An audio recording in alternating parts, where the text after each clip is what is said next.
Olá, pessoal! Então, nós estamos hoje com mais um Elas Podem. Hoje, na abertura do Outubro Rosa. Outubro Rosa está chegando aí e nós vamos falar sobre assuntos muito importantes: autocuidado, a mulher se olhar, a importância do amor próprio. E hoje Elas Podem tem o oferecimento da Espásio Odontologia e Saúde, Encanto e Sedução, Belíssima Locações, Estrela d'Água Lavanderia, Bebê Store e o apoio da vereadora Tássia Castelli. Então, hoje nós temos a Maria Carolina Ferreira, ela que é fisioterapeuta, vai falar para nós sobre um pouco sobre esse autocuidado e esse amor. Então, como ela falou, eu me chamo Maria Carolina Ferreira. Eu sou fisioterapeuta, sou de Pato Branco, sou natural de lá, sou formada pela Unidep, a Universidade de Pato Branco. E vim aqui hoje compartilhar um pouquinho da minha história com vocês. Eu não sei se vocês já vivenciaram, já passaram, acredito que tenha pessoas aqui que estejam no processo, já passaram pelo processo, ou tem alguém, né, algum familiar, alguém próximo, né, que já tenha passado ou esteja vivenciando. E eu vim aqui hoje para compartilhar a minha história e, quem sabe, aí poder servir de exemplo, seja profissional, pessoal, até mesmo aí de reforço espiritual para cada um de vocês, tá? Então, eu vou contar um pouco sobre mim. Eu acho que eu preciso tirar, porque eu vou tirar minha blusa. Tudo bem? Posso colocar aqui? Pode sim. Você quer que eu segure? Então, assim, eu falei para vocês que eu sou natural de Pato Branco. Eu vou contar um pouquinho da minha história para vocês começarem a entender e depois lá no final tirar suas próprias conclusões do que é o câncer. Porque eu não vim aqui falar da parte técnica e nem de incidência e fatores de risco, nada disso a gente já está cansado de saber. E claro que eu sempre vou bater na tecla de que a gente precisa sim estar se cuidando, estar realizando o autoexame, estar com os exames em dia, né, para prevenção, porque ali a qualidade do tratamento, o resultado, ela está na prevenção, né? Enquanto antes você buscar um diagnóstico, melhor a chance de um resultado legal. Então, assim, eu cresci numa família bem humilde, e é humilde mesmo, não estou falando por falar, já passamos fome,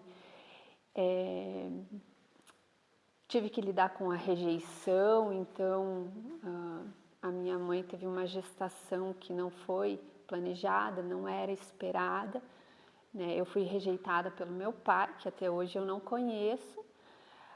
Com 3 anos de idade, o meu avô acabou por assassinar a minha avó, né, com arma de fogo, e eu presenciei tudo isso. A partir daí eu fui morar com os meus tios, porque a minha mãe tem esquizofrenia e não tinha condições de me criar. E durante todo esse tempo ela passou aí mais ou menos uns 17 anos em clínica psiquiátrica, né, sobre esses cuidados. Então eu me criei com os meus tios. E eu me criei com muita carência de afeto, né? E eu falo isso hoje por quê?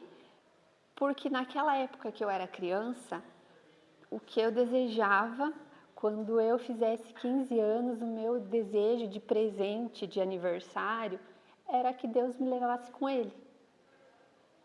Porque eu não tinha uma infância feliz.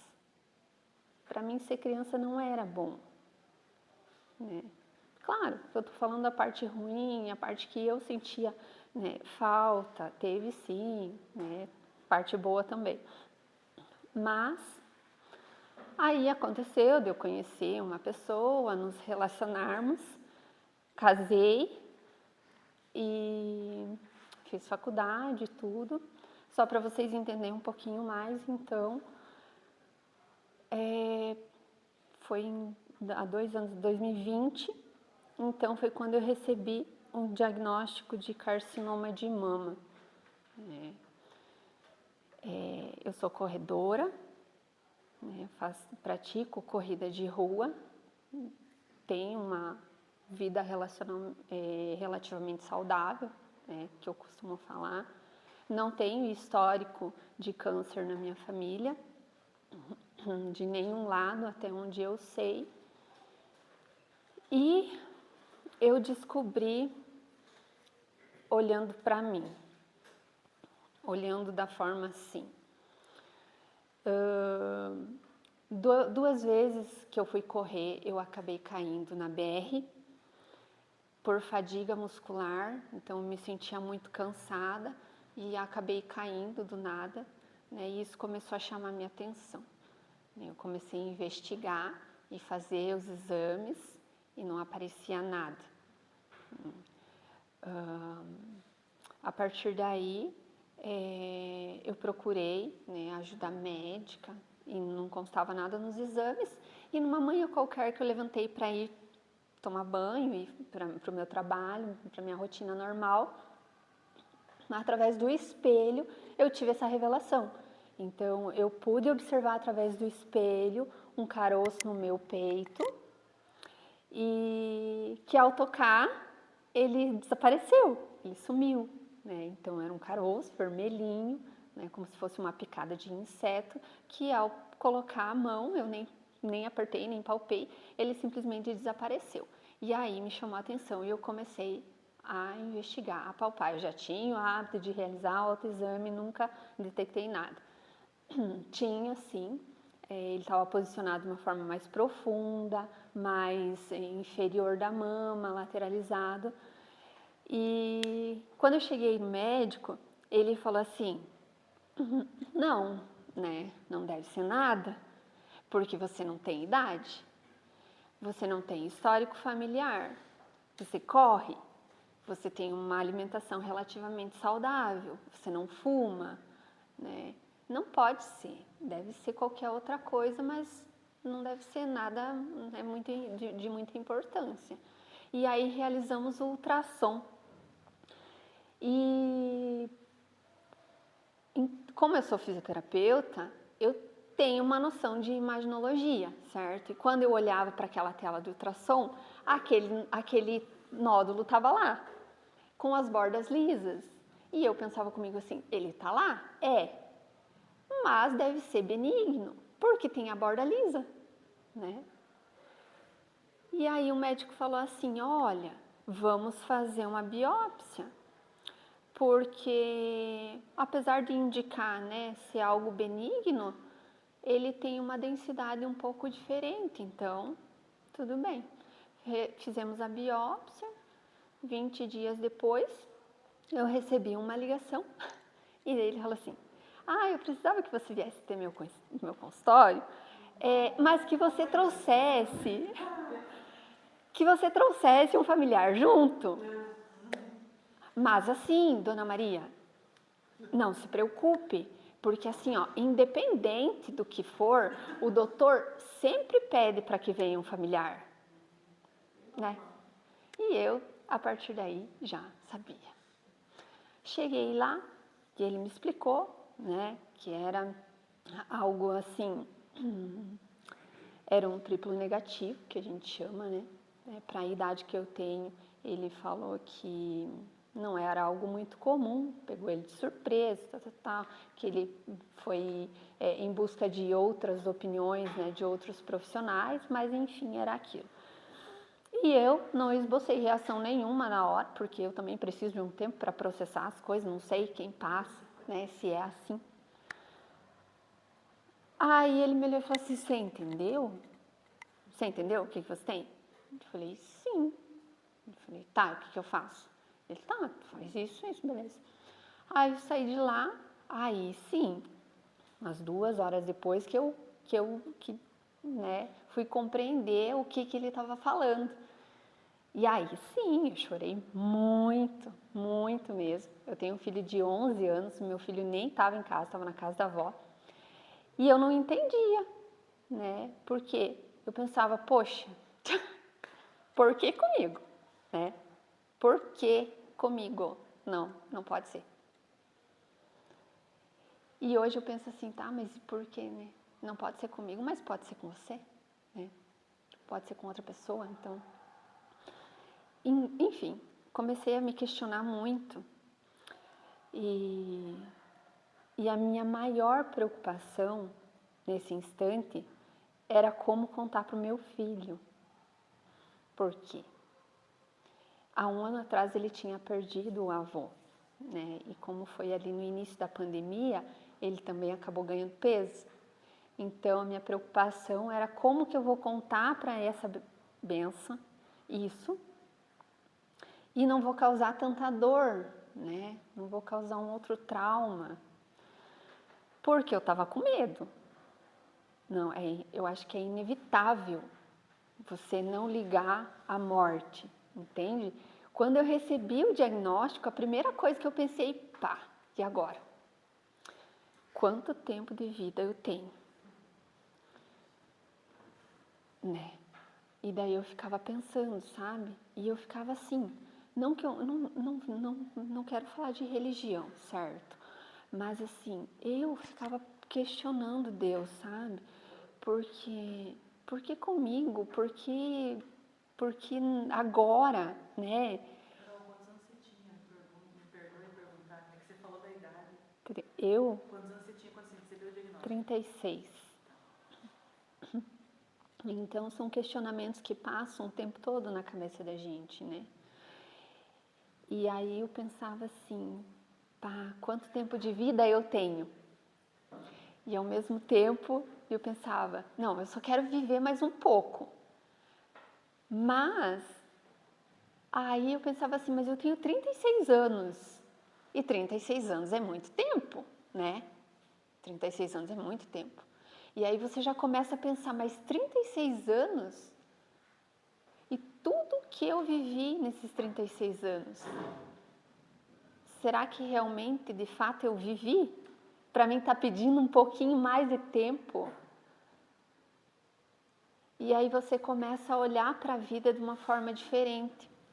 Né? Você começa a perceber que os valores realmente estão em coisas muito simples, em coisas muito pequenas, porque para mim, naquele instante, tudo que eu desejava era um pouquinho mais de tempo, mas para quê? Para ficar junto da minha família, para estar junto do meu filho, né? Para estar junto das pessoas que eu amava. Eu queria um pouquinho mais de tempo para preparar melhor o meu filho, porque ele tem 11 anos na minha cabeça, e eu pensava assim, não, se eu partir amanhã, como que ele vai se virar? Como que ele vai lidar com isso? Como que ele vai lidar com a dor? E era isso que me preocupava. E foi aí eu tinha algo que eu não conseguia resolver. E quando tem algo que você não consegue resolver, que você não consegue mudar, você tem que mudar a si mesma.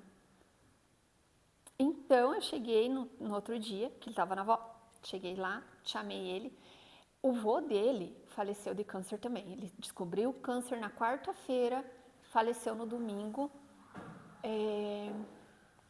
Entrou para fazer uma cirurgia, uma laparotomia exploratória e não saiu do centro cirúrgico. Então foi um choque muito grande para ele, né? E a partir desse dia ele me perguntou o que era o câncer. E eu cheguei para ele e falei assim, ó, o câncer sabe que somos compostos de célula? Falei, então, é uma célulazinha que ela começa a crescer de forma desordenada. Toda célula tem que nascer, fazer a função dela, tem o tempo dela morrer para dar espaço para vir uma nova célula. E essa célula, ela começa a crescer, e ela não para de crescer. Então a gente tem que, né, dar um jeito de tratar, de tirar. E ele entendeu. E no dia que eu fui contar para ele, que ele já sabia que eu estava fazendo os exames, eu falei assim, sai o resultado dos meus exames. E ele falou, e o que é? Eu falei, então, lembra aquela conversa que nós tivemos, que eu te falei da célula que cresce, cresce, não para de crescer e que ela precisa morrer, né, para nascer uma nova célula? Ele falou, sim. Eu falei, então? Ele me olhou e falou assim, então é câncer? Eu falei, é um câncer. Aí ele começou a chorar, porque aí ele ficou com medo. Por quê? Baseado na experiência do vô dele, né? Que deu errado. Então eu falei, tudo bem. Depois de ter chorado horrores, né? Falei, tudo bem, não precisa se preocupar, tá certo? Eu falei, nós vamos tratar. Nós vamos fazer uma cirurgia, nós vamos retirar e tá tudo certo. E ele ficou assim, porque no vô dele não deu certo. Eu falei, poxa vida, tu confia em mim? Confia em mim, vai dar certo. Só que eu não tinha certeza de que ia dar certo. Mas ele precisava confiar de que eu estava tentando ser forte o suficiente para lutar. Tudo bem. E foi isso que eu falei. Aí fui, fiz. Eu trabalhava numa clínica de emagrecimento nessa época. Nossa. Parece que faz tanto tempo. Emagrecimento e estética, né? Então eu ficava um pouco apreensiva, estava até comentando com ela, porque nós lidávamos, né, com autoestima. Então a minha preocupação era como eu ia ser vista, né? Porque eu já sabia que eu ia fazer quimioterapia, que meu cabelo ia cair, enfim. Aí eu fiz então a cirurgia, fiquei uns dias em casa. No dia que eu recebi, que eu contei para o meu filho do câncer, eu fui trabalhar e ele foi para a escola. E a nossa rotina é assim, o meu marido ia buscar ele na escola e passava a me pegar no trabalho. E nesse dia ele falou, quando ele pegou meu filho na escola, ele falou assim, cadê a mãe? Daí ele falou, tá trabalhando? E daí ele respirou aliviado.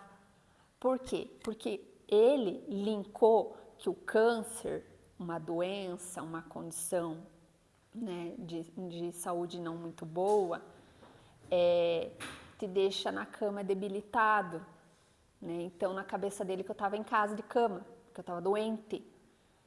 E quando ele ficou sabendo que eu estava trabalhando, foi um alívio para ele, certo?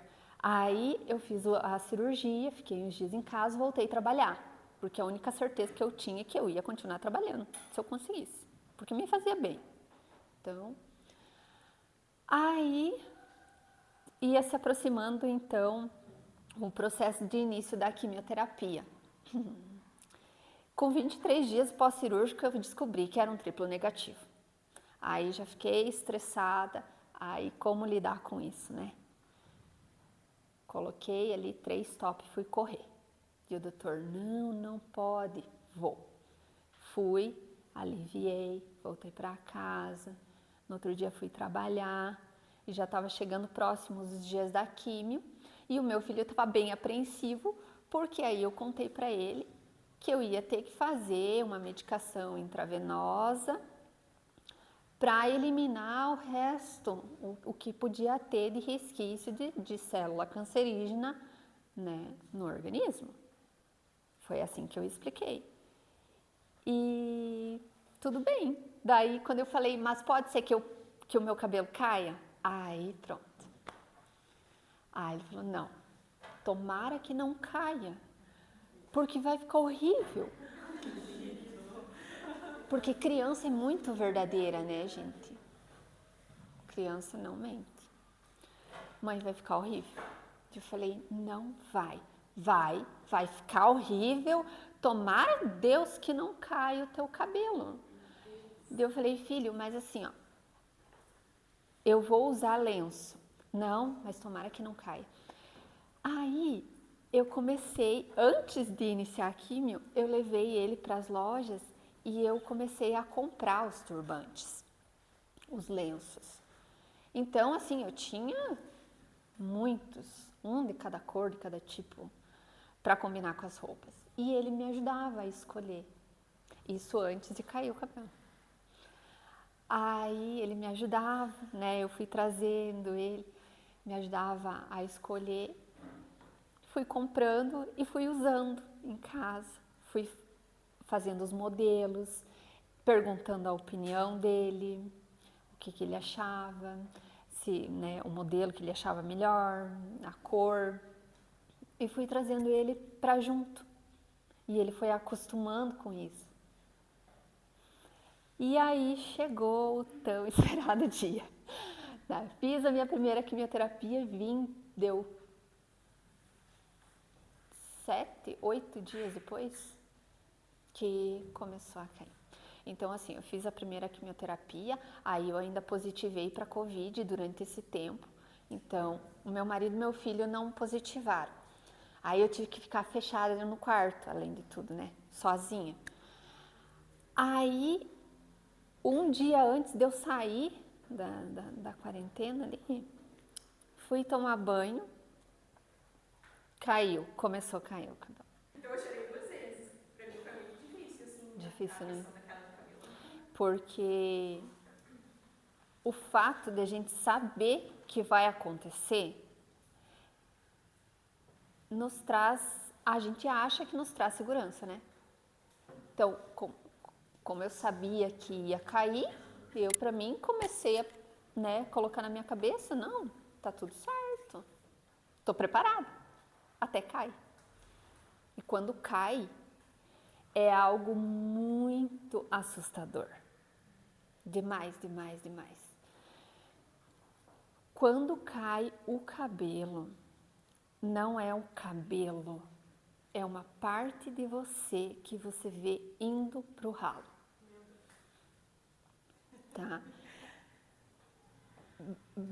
É indescritível, gente. Não tem como.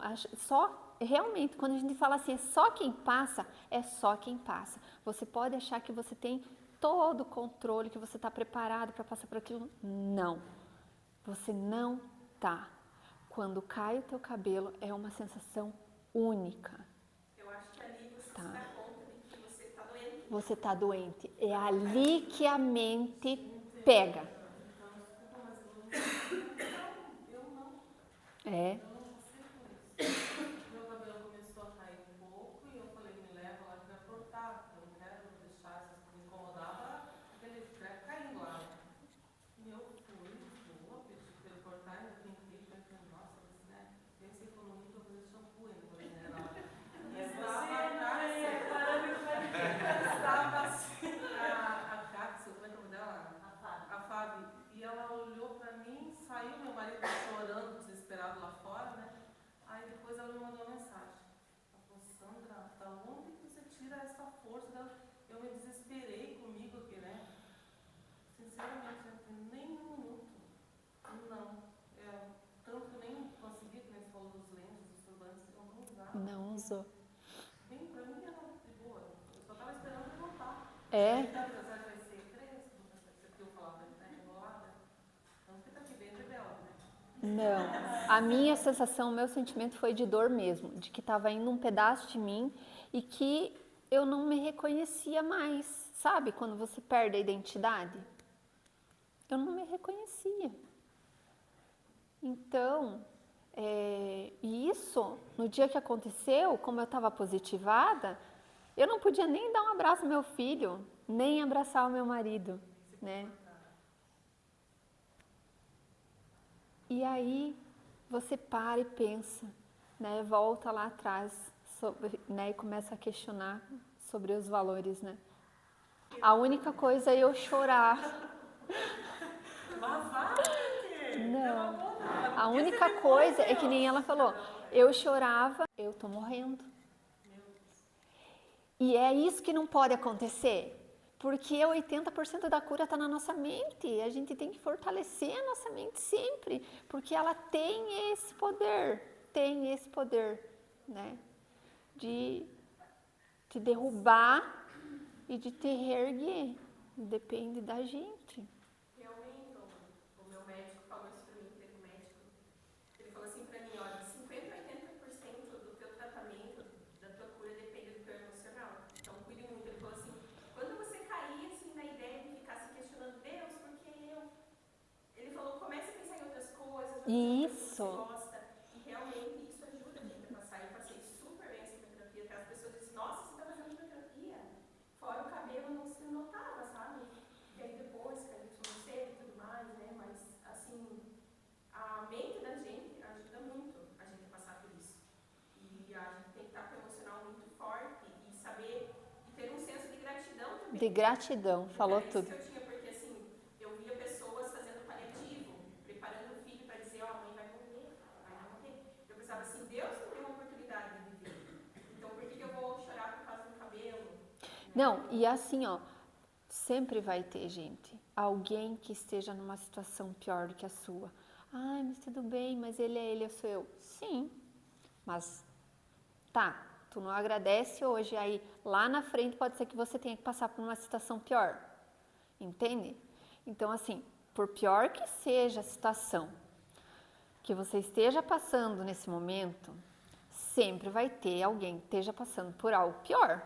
Então, agradeça. Se você conseguiu levantar de manhã, né? Se você conseguiu abrir os olhos, se você no dia está sem dor, porque fale, não são todos os dias com dor. E mesmo falando da dor emocional, não é todos os dias ruins. Não são todos os dias ruins. Tem dias que você levanta bem, e muito bem. E é naquele dia que você precisa fazer a diferença. É naquele dia. Né? O que você vai fazer nesse dia que você está bem? Você tem a opção de você ficar deitado numa cama pensando, vou fazer quando eu me curar, ou você levantar e fazer o que você pode fazer no dia. Porque quem que tem a certeza de que vai dar certo, gente? Ninguém tem. Nem eu tinha, nem tenho, né? Mas eu tô aqui hoje, tô bem, tô passando a minha experiência, tô vivendo, tô procurando viver tudo que eu quero viver, o máximo que eu quero viver. E é isso, e a vida é isso, a vida, quando a gente fala, a vida é o hoje, na teoria é tudo muito lindo, mas a vida é o hoje, né? O que você tem vontade de fazer hoje, é possível fazer? Faça.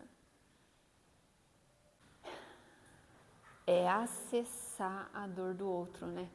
Então, assim, quando a gente fala de profissional,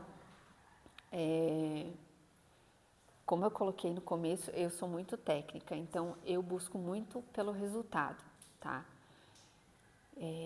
Independente do que eu tenha no momento, né, de aparelho, de equipamento, eu sempre vou buscar estar trazendo o resultado para a pessoa que me procura, certo?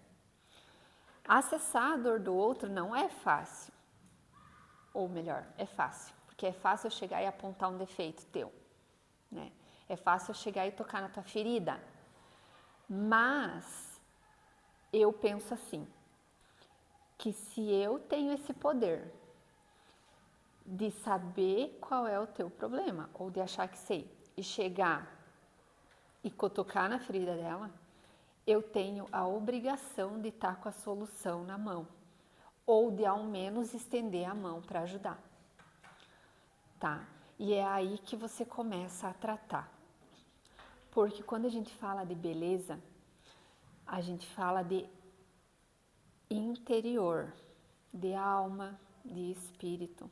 A beleza que a gente vê hoje, né, no corpo físico, ela é reflexo do que você traz de dentro de você. Não existe você querer ser a pessoa mais linda do mundo, fazer 1001 tipos de plástica, colocar alongamento de cílios, fazer a melhor maquiagem, se a tua alma, se o teu interior é doente, é mau, é prejudicado, você não vai conseguir se enxergar bonita. Então, quando eu falo de lenço, não, obrigada, de turbante, era isso. Para mim era só mais um detalhe. E assim, o turbante, vou falar bem a verdade, era algo que eu admirava muito nas novelas que tinha lá, Caminho das Índias e O Clone. Gente, como eu achava a coisa mais linda. E daí foi só, né, unir o útil ao agradável, porque ao necessário. E explorei tudo que eu podia, porque aí eu pensava assim, eu tô sendo obrigada a viver o processo mesmo, então vamos viver tudo, né? Foi uma quadrantectomia, foi a primeira parte, foi bem antes. A primeira coisa foi a cirurgia. Então aí eu explorava todos os lenços, as cores, os modelos, porque realmente eu achava lindo aquilo, sabe? E maquiagem eu sempre gostei de usar. A minha sobrancelha não caiu.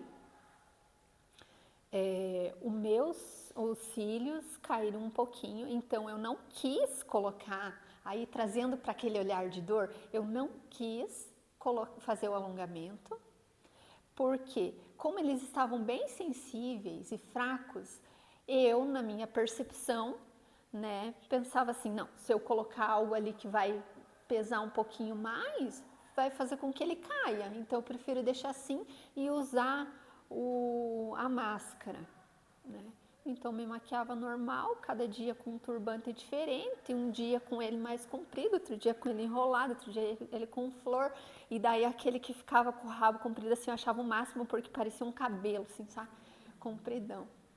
E eu ia trabalhar, assim, ia lá, fazia quimioterapia de manhã, de tarde ia trabalhar, cada dia com um turbante diferente. Mas eu não usava ele assim, que nem você. Eu usava ele com volume por baixo. Então eu colocava um outro pano diferente, amarrava assim e fazia o turbante mesmo por cima. E aí ele ficava com volume. E o pessoal não sabia que eu fazia quimioterapia. E eu lá, eu trabalhava lá naquela clínica, eu fazia carboxiterapias. Vocês já ouviram falar, né? Carbox. Aí eu lá aplicando agulha e conversa, porque, né, falando dos problemas dos pacientes. E um dia, eu não sei, que eu comentei de cabelo, que eu falei, quando o meu crescer, a paciente olhou para mim e falou assim, mas como crescer? Eu falei, eu não tenho cabelo. Daí eu mostrei para ela e falei assim, meu Deus, eu não acredito, porque eu achei que era um estilo. Eu falei, mas não deixa de ser, né? E assim eu fui usando. Aí chegou o verão e eu achava aquilo muito quente. E aí como eu corria, aí no inverno eu corria com touca, né? Aí eu fui correr no sol, arranquei aquilo lá. E por isso que eu falei, gente, a partir daquele dia, pra mim foi libertador. Porque eu só me enxergava bonita de turbante. Aí quando eu tirei a touca, o turbante pra correr, aí sim. Aí eu comecei a ver outra pessoa. Então eu vivi muito bem todas as fases, sabe? E aí, então, era verão, chegou dezembro e eu tava muito na dúvida, né? A minha especialização é em dermatofuncional, desenho de areola realista mesmo, para os pós-mastectomizados de radical, né? Que a gente chama, que as pessoas que retiram toda a mama. Então, elas retiram toda a mama. Aí elas vão passar pelo processo que é colocado um expansor, né? Porque precisa ganhar esse espaço para daí entrar com a prótese de silicone para formar a mama. E nesse processo eles retiram, né, a areola, né? Não pode ter, né, nada que tenha que teve contato com a célula cancerígena ali, né? E a pessoa fica sem. Então é uma tatuagem realista que é feito para que ela consiga se enxergar mulher, né? Para que a aparência dela, para que ela com ela de frente ao espelho, né, se sinta melhor, se sinta mais bonita, né, mais mulher. E é isso que você queria falar. E é isso? Eu não sei. Assim, a ideia hoje era mais uma conversa mesmo. Não sei se vocês querem, se tem alguém que quer fazer alguma colocação, se vocês têm alguma dúvida, se vocês querem trazer alguma pergunta, algum questionamento mais da área profissional. Então, assim, ó, eu sempre tive mais o olhar para a saúde, né? Até por conta da minha profissão, né? Eu já trabalhei com pacientes oncológicos. O nosso olhar é mais para a reabilitação. Mas eu não vejo que a estética seja separada, né, disso. Muito pelo contrário, a estética ela é saúde, né? Porque quando você está bem consigo mesma, quando você consegue se enxergar melhor, né? Quando você tem a tua autoestima elevada, isso reflete diretamente no teu emocional, né? E o teu emocional volta lá onde a gente falou antes, né?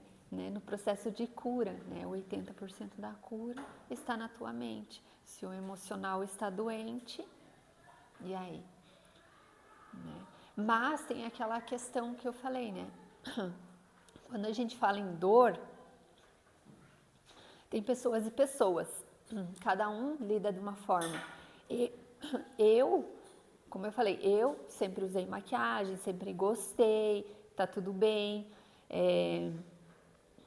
Tenho uma amiga que passou pelo mesmo processo, no mesmo tempo que eu, e totalmente o oposto. Então, ela ia para a rede social, de cara lavada, não queria usar nada, não usava nada de hidratante, não usava desodorante, né, por conter alumínio. Então, assim, ela buscava só meios mais naturais, orgânicos, e era uma opção dela, tá? Por isso que quando a gente aborda, a gente tem que ter essas duas visões, né? E ver o que a pessoa passa, qual é a abertura que ela nos dá para acessar. Na conversa você já percebe, né? Tem gente que não faz a unha, né? Por quê? Porque os médicos indicam que não retire a cutícula. Mas por quê? Porque quando você retira, pode ser que você sangre um pouquinho e tudo que fere vai ser uma porta de entrada para micro-organismo. Como você tá com uma imunidade mais baixa, né? Aí é problema, né? Pode gerar um problema. Mas não é que você não pode fazer a unha, né? Você pode empurrar a cutícula, você pode pintar, esmaltar a tua unha normal. Então, assim, é mais a questão de orientação, né?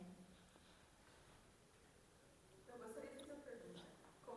Como ficou as suas unhas nesse processo?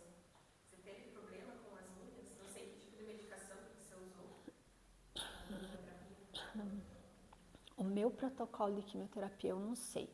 E assim, se você me perguntar de data, também não sei de nada, porque eu não guardo. O meu marido tem tudo anotado e eu não guardo data nenhuma. As minhas unhas, elas ficaram um pouco quebradiças, mais fracas, mas nada assim muito fora do normal, porque também sempre foi. É porque a gente não tem, às vezes, o paciente oncológico não tem essas orientações. Quando eu fui fazer o tratamento em Cascavel, cheguei lá, não se falou sobre a nutrição, né, o que eu devia comer, não, tudo foi internet, sabe? Ou a troca entre as mulheres, ela é muito, muito legal e muito rica, porque às vezes a gente não tem nada isso do médico, porque é tudo muita gente, é tudo muito rápido, entra e sai, entra e sai. Então, eles às vezes acabam pecando nessa questão de dar essa informação para o paciente. A questão nutricional e, claro, esses cuidados, querendo ou não, são estéticos, né? A hidratação da pele, não falaram nada, ó, você tem que hidratar a pele. Eu fui na internet, nossa, se eu hidratar, eu senti muito que ressecou minha pele. E as minhas unhas, elas ficaram fracas e infeccionou, e ela tá querendo cair, assim. Tanto que agora eu não posso usar com as quatro fechadas. Olha que Mas, assim, interessante. eu acredito que seja decorrente de cada organismo, né? Às vezes falta Claro. uma coisa que outra pessoa tem. E assim, às vezes Sabe, né? eu posso passar pelo mesmo protocolo de tratamento que você. A minha resposta não vai ser a mesma que a sua, né? E isso em tudo. Dizem que a pior é você passar a vermelha. E a vermelha eu passei super bem. Muito, muito bem mesmo. Eu Tinha fiz só essa aí. enjoos que o remédio resolvia. Mas a branca já deu muita dor no corpo e caiu, as unhas estão querendo cair, né? Mas por isso que eu perguntei, pra saber se você também passou por isso, né? Não, eu não passei por isso não. Ela ficou mais fraca, mas não a esse ponto. Então, assim, ó, olha que interessante. Ela falou, né, o que a gente tá falando sobre orientação. Então, o médico faz a parte dele, a nutricionista, a dela, o fisioterapeuta dela e o pessoal da estética. Né? O que ele pode contribuir com isso? Muito, gente, muito. Eu fiz radioterapia, eu fiz 30 sessões de radioterapia. E eu também. E olha que, né, eu assim, não sou tão leiga, né? Eu recebi orientação, só um cremezinho pra passar. Ó, você vai passar esse creme. Eu também não sabia Aí que são tinha as que outras hidratar. que passaram que vem falar pra você, ó, vai acontecer isso, passa um chazinho, uma compressa, e a gente não tem essa. Isso, por quê? Porque a radiação ela é muito forte, né? Quando você irradia qualquer coisa, né? Vamos pensar assim, pele, né? Pele é composta de 70% de água. Quando você coloca algo muito quente, você vai, aquela água vai secar, vai consumir, certo? Vamos pensar, é por isso que a pele resseca, né? Vamos pensar mais fundo agora, lá no pulmão. Também, vamos pensar agora na condição inflamatória, né? Um agente muito agressivo, né? Causa uma inflamação local. Toda inflamação gera calor, né? E você, como que você pode entrar e tratar um quadro desse? Aí entra a estética também, hidratando a pele, fazendo compressas frias, que eles indicam, né, com a camomila, com o chazinho de camomila. Eu ainda vou iniciar, na verdade. Daí já fui pegando as informações. Você vai sentir, então eu já vou te falar, você vai sentir que você pode sentir que acumula mais secreção no teu pulmão. Então você sente que aquele pulmão está sempre carregado, né? Sempre tossindo. Bebe água, muita água, muita água. Se você puder, faça exercício físico. O exercício, a atividade física, ela contribui para melhor absorção da quimioterapia, gente. Não, quando a gente fala assim, você tem que fazer atividade física, não é por falar, entende? É porque ela ajuda muito, muito na cura. Demais. Carol, tem uma pergunta. Quanto à importância da rede de apoio, como ela falava, das pessoas que já passaram por isso, quanto também as que não passaram. Por exemplo, assim, a família, amigos, a importância dessa rede de apoio para o tratamento, ou para tratamentos. Isso é algo assim meio complexo, depende do olhar de cada um. Porque assim, eu vejo que tem necessidade sim, porém eu acho, pelo meu olhar, eu acho que você deve sempre buscar orientação mais profissional mesmo, tá? Por quê? Porque vai ser mais fidedigno. Porque como eu acabei de falar, a minha resposta não é a mesma da dela. Meu protocolo de tratamento, eu fiz a quimioterapia vermelha. Só que não existe só uma vermelha. Vermelha é a cor da infusão que está indo em você, né? Existem inúmeros protocolos, né? E medicamentos ali. Então, assim, eu posso estar fazendo a vermelha, ela está fazendo a vermelha, mas ser medicamentos diferentes, vão ter respostas diferentes, são organismos diferentes, né? É diferente dela, tem o antigo negativo, e o meu é o HER2, que é aquele que é hormonal. Né? Hormonal, olha aí, ela depois do tratamento, ela vai fazer uso de medicamento, né? Eu não posso fazer uso de medicamento. Então, assim, é tudo muito particular. O chazinho que eu posso tomar, ela não pode tomar. Ou que ela pode tomar, eu não posso tomar. Então, veja um chá. A gente fala, é um chá. Não, chá é medicamento, gente. Os medicamentos que existem hoje em dia vieram da onde? Né? E eu fiquei sabendo disso porque tava com uma... Nem eu lembro, né? Afta, né? Mucosite, que a gente chama. E coloquei na internet... nem eu lembro o que eu postei lá. Veio uma dentista e falou assim... Carol, use babosa, porque a babosa é muito bom, não sei o que, não sei o que. E eu, bem bonita, né? Ai, printei, postei lá, muito obrigado, fulana de tal, tal. Veio uma nutricionista oncológica e me chamou no direct e falou assim, ó, não use, porque não sei o que acontecia lá que diminuía a interação medicamentosa da quimioterapia. Então a gente não pode ir por tudo que a gente lê ou ouve falar, né? É mais seguro você buscar uma orientação profissional. Por isso que quando a gente fala, né, da questão de estética paliativa, tem muita coisa para se aprender e você pode contribuir muito, muito mesmo, sabe? Com essas pessoas que estão passando ou que já passaram pelo tratamento. Tem o seu quadrado, a sua área de atuação, né? Então você chegou até ali, a partir dali é do outro. Vocês podem contribuir muito com isso. A nossa parte é mais a reabilitação, né? Que eu fiz em mim, porque daí eu coloquei a prótese, troquei a prótese e depois disso eu fiz a radioterapia. Então, a rádio ela é tão intensa que ela tinha o risco de formar uma contratura capsular. Contratura capsular é como se fosse uma fibrose. Sabem o que é fibrose? Excesso de cicatrização. Um excesso de cicatrização que envolve toda a prótese. E aí não pode, né? Porque daí se forma aquilo ali, tem que fazer mais uma cirurgia para tirar a contratura capsular, trocar a prótese novamente. Então, meu medo era esse. Aí eu fazia a radioterapia de tarde, à noite ia para academia. No outro dia, porque todo dia, né? A rádio é todo dia. Fazia a radioterapia de tarde, no outro dia, à noite ia correr. Fazia a radioterapia, ia para academia. Fazia, ia correr.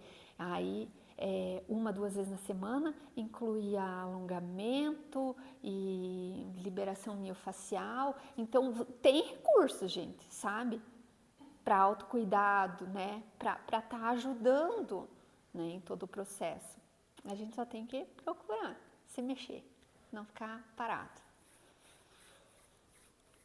Eu também questionava muito assim, que eles deveriam oferecer isso, não a gente procurar. Porque assim como a gente tem esse entendimento, tem pessoas que são mais ignorantes e se amedrontam muito, elas ficam fechadas, tipo, eu não posso sair, elas acham que elas estão condenadas.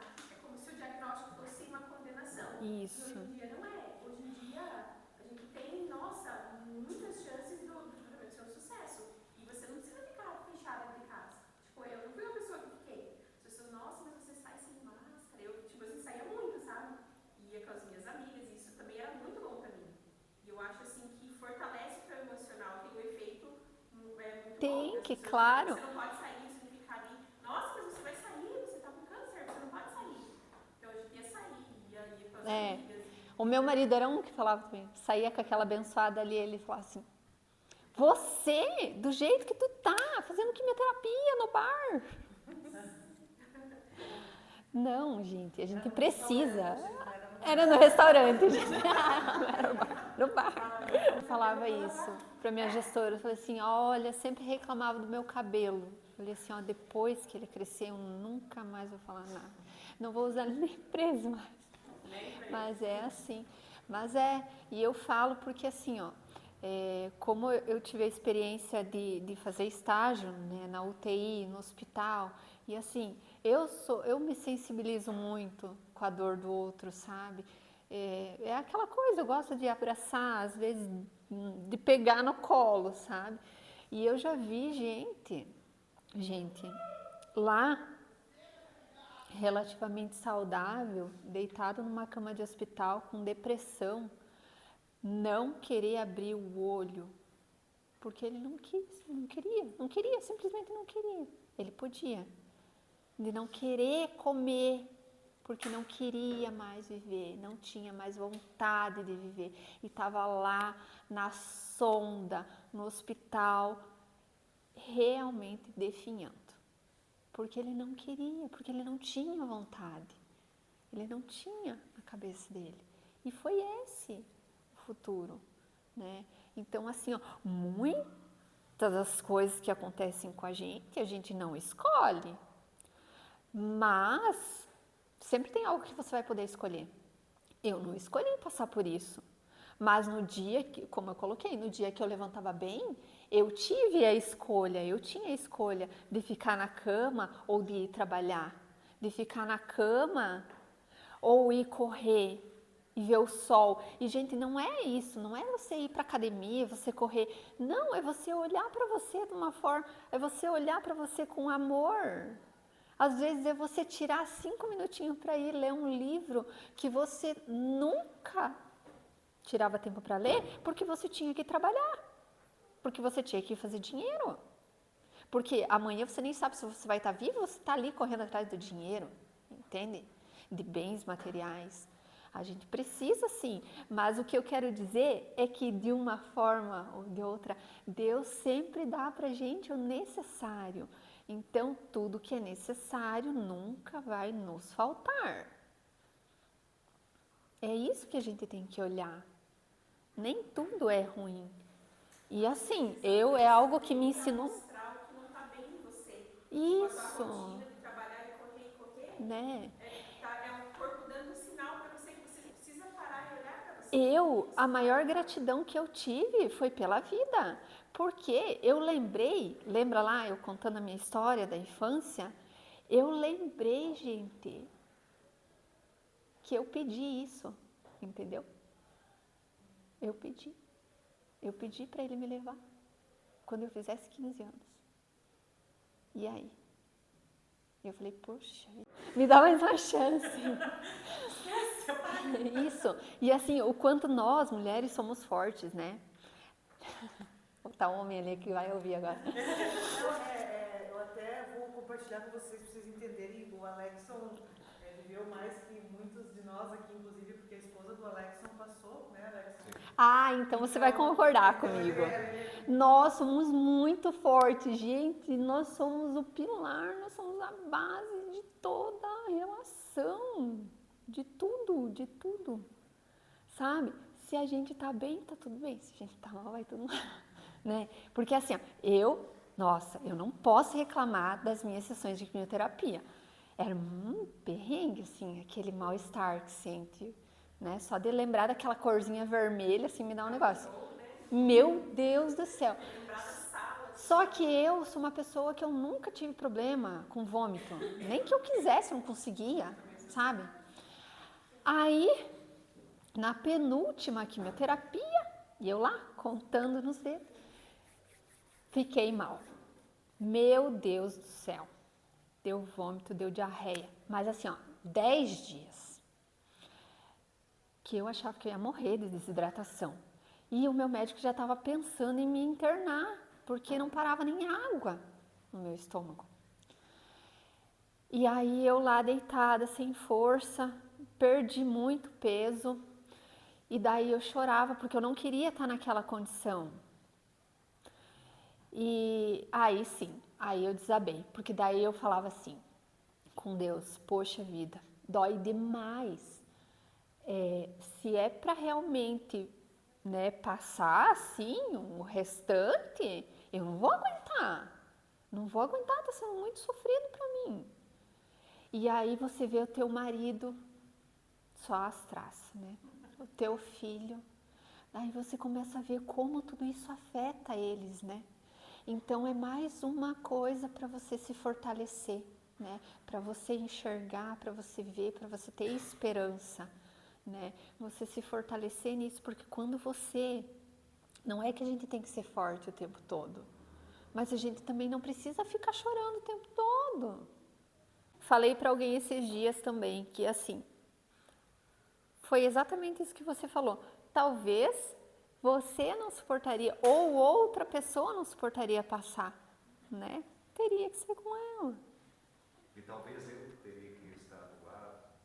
E a gente não sabe o porquê, e a gente nunca vai saber. A gente pode ter convicção, né? Mas de fato ninguém sabe. Por isso que eu falo, não venho falar de incidência, de toda essa questão, porque, gente, quando eu recebi o diagnóstico, fui numa palestra, Ana Carolina, o nome dela, Ela é de Beltrão, acho. E ela falou assim, nossa, linda a palestra dela, mas ela falou muito sobre morte, e se nada der certo, hoje você não, nem para morrer você sente dor. Quando ela falou aquilo, eu olhei para o meu marido e falei assim, eu quero ir embora. Não, porque assim, ó, veja bem, eu não tô lá, passando por isso, eu não estava lá para ouvir aquilo, não era o que eu queria ouvir. Nem precisava, né? É que nem eu falei, quem que tem certeza ou quem, né, sabe como que vai ser, se vai dar certo, se não vai, o dia de amanhã, né? Então, foi algo que não me fez bem. E a mesma coisa eu falo das redes sociais, né? Muitas pessoas que eu seguia, eu passei a remover do meu Instagram, né, naquele momento. E não era por mal. Teve gente que não entendeu nada, que hoje eu chego, eu explico, eu comecei a seguir novamente, mas porque naquele momento o que aquela pessoa postava me fazia mal. E eu não poderia estar sentindo aquilo naquele momento. Então, e isso é cuidar da saúde emocional, né? Tu tem que cuidar do que você está vendo. Aquilo que você está vendo está te fazendo bem ou está te colocando para baixo? E não é nada pessoal. Depois tu volta a seguir novamente, tá tudo certo.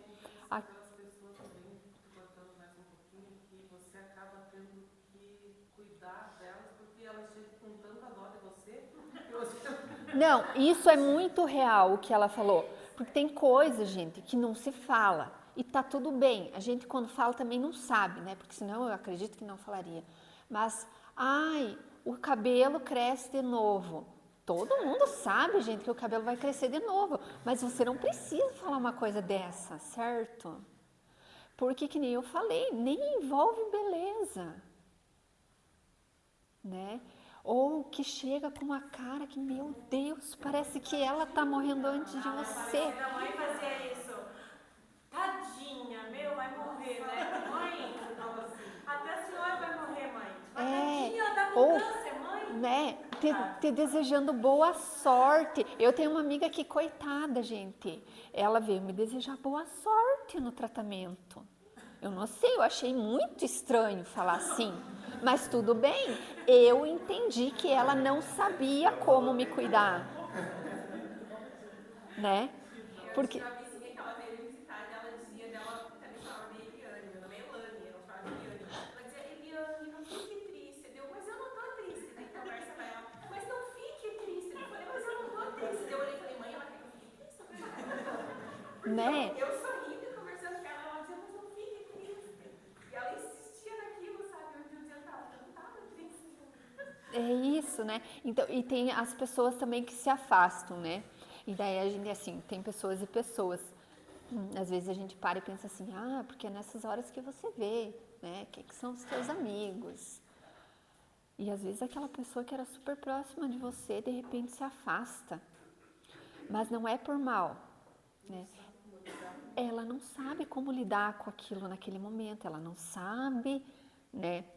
Se as palavras que ela vem te trazer são as melhores, ou seja, ela acaba tendo medo de te machucar ainda mais, né?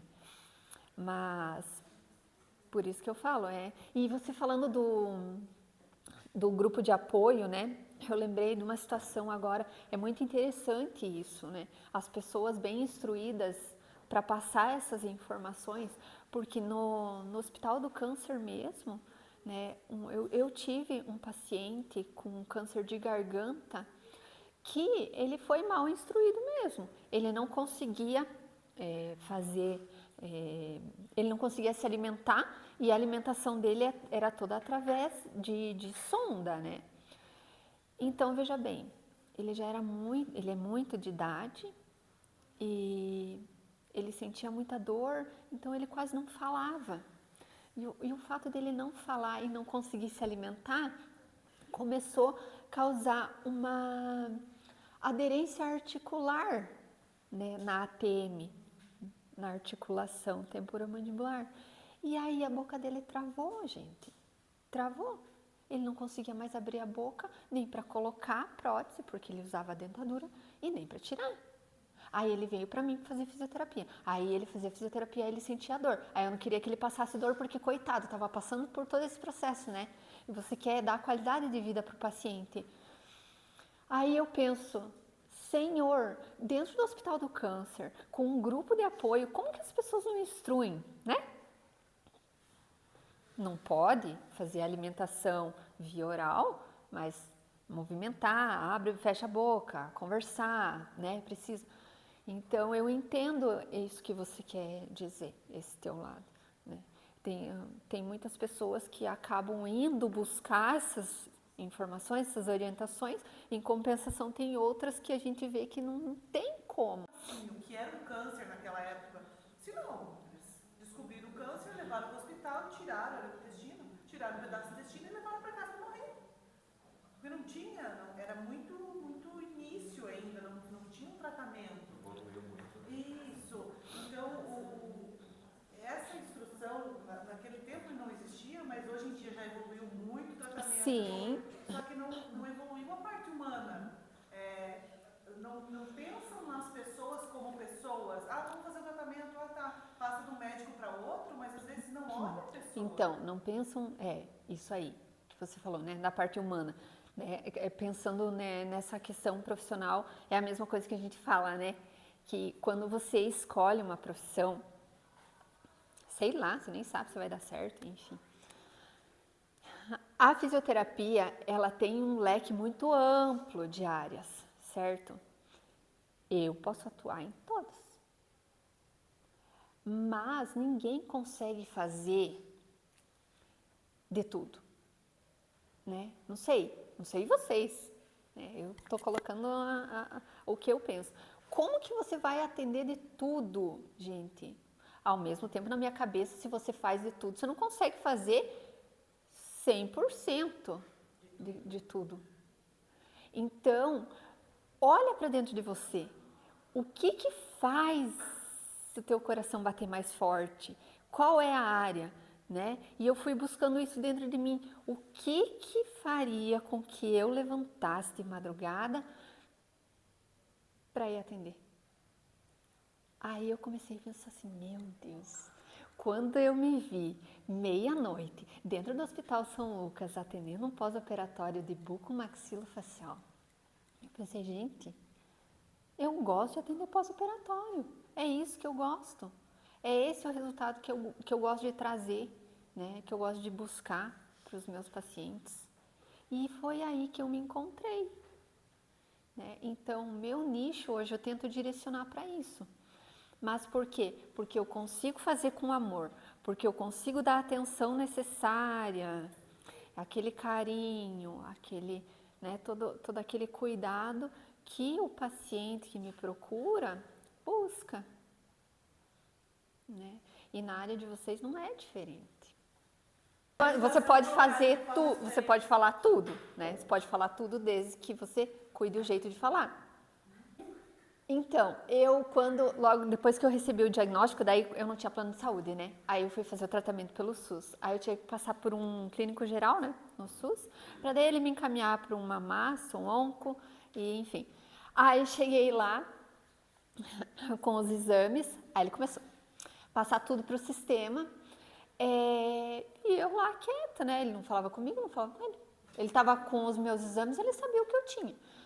E eu olhando tudo lá e olhando para fora, daí ele parou, me olhou meio de canto e falou assim, aqui é tudo simples mesmo, aqui não tem nada de luxo, aqui é pobreza mesmo.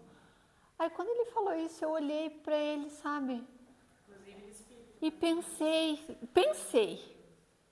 com quem que ele acha que ele está falando?